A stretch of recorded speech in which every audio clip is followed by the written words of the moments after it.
गोविंद डोटासरा के पूरा कुनबा एक साथ पिछले 2 सालों में आरएस बन गया। ऐसी कौन सी जड़ी बूटी उन्होंने खा ली कि एक साथ इतने बुद्धिमान आ गए। भारतीय जनता पार्टी ने अब अपने खंदक के युद्ध को प्रारंभ कर दिया और अब सभी जिला मुख्यालयों पर हमारी जन आक्रोश सभा हो रही है। इस जन आक्रोश सभा में हम जिले के स्थानीय मुद्दे और प्रदेश स्तर के जो मुद्दे जिनका दंश इस अंतर्द्वंद में बंदी घुसी सरकार के कारण से आम जनता भुगत रही है, उनका समावेश करके हम उन बातों को जनता के सामने रखते भी हैं और ज्ञापन के माध्यम से सरकार के नुमाइंदों को भी देते हैं। बालोतरा चूँकि नया जिला बना है, इस नई नवेली दुल्हन के रूप में बने जिले के अंदर सिवाय सब्ज बाग दिखाने के लिए कुछ नहीं। पीने के पानी की भयंकर समस्या है।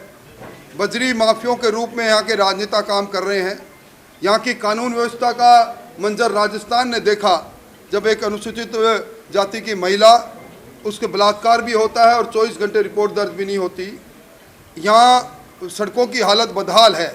जिला चिकित्सालय, जिसका जिला चिकित्सालय का दर्जा दिए लंबा अरसा हो गया, उसमें कोई सुविधा बढ़ाई नहीं, डॉक्टर नहीं, शिक्षक नहीं, और अब तक की तमाम बजटीय घोषणा अधर में लटकी है और लूट और झूठ की सरकार चल रही है।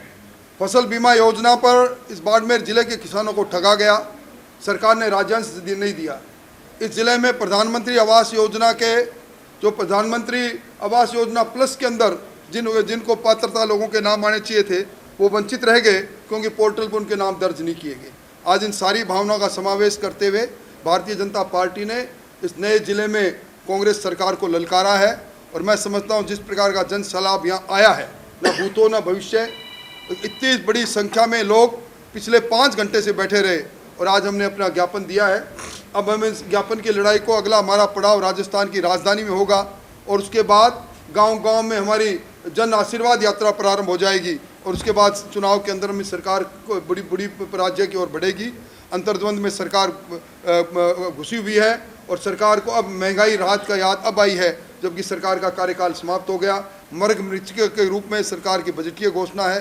इन सारी बातों को लेकर आज हमने प्रदर्शन किया। देखिए, एनसीआरबी जो देश के अंदर प्रमाणिक दस्तावेज है, उसके आंकड़े ये कह रहे हैं कि राजस्थान में महिला दुष्कर्म में पिछले 3 सालों से हम 1 नंबर पर आए।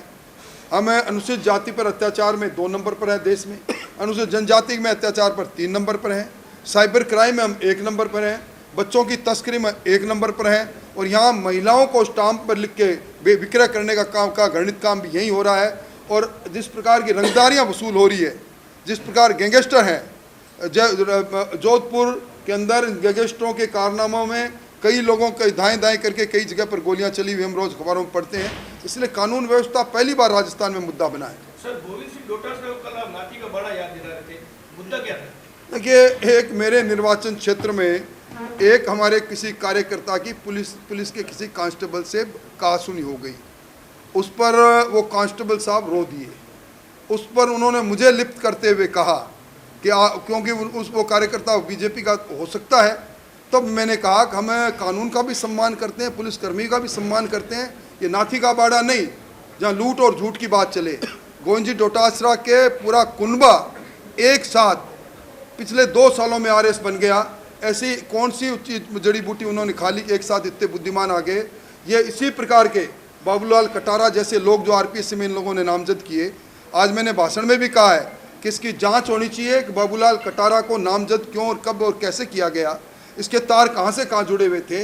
सारी नौकरियों की लूट इस सरकार के समय में हो रही है। देखिए, अब उनके मन की पीड़ा है, उनके पुत्र की हार, और मैं समझता हूँ जिस संजीवनी को लेकर वो गजेंद्र सिंह जी को आरोपित करने की कोशिश करते हैं, 2019 से ये मामला चल रहा है। अब तक कई दो चार्जशीट पेश हो चुकी है और अब जब ये उच्च न्यायालय में आया तो खुद इनके वकील ने, वो भी अभिषेक मनु सिंह ने कहा कि अभियुक्त वो है ही नहीं, उनका कोई दोष ही नहीं, और अब वो पैंतरा बदल कर किसी को दोष आरोपित करें तो मैं समझता हूँ ये चलने वाली बात नहीं।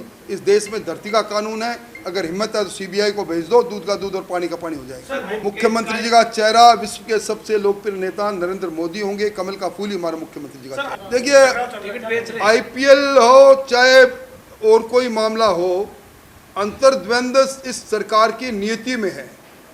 हमें कहने की आवश्यकता ही नहीं सरकार के 1 दर्जन से ज़्यादा विधायकों ने सदन के अंदर सरकार के मुखर होकर सरकार के विरुद्ध में बोले हैं। रामनारायण मीणा ने खुद ने कहा जब रायशुमारी थी कि नक से लेकर और सर से लेकर पैर तक सरकार भ्रष्टाचार में डूबी है। इस सरकार के मंत्री एक दूसरे के विरुद्ध में है, इसलिए ये कोई नई बात नहीं कि अशोक चांदना और वैभव गहलोत आमने सामने। देखिए, अभी मैं खुद गया था दिल्ली में, हमने वहाँ SLP दायर की है पीड़ितों की ओर से। हम पूरी लड़ाई लड़ेंगे और निश्चित तौर पर जब तक न्याय नहीं मिलेगा तब तक हम न्यायिक लड़ाई भी लड़ेंगे और सड़क पर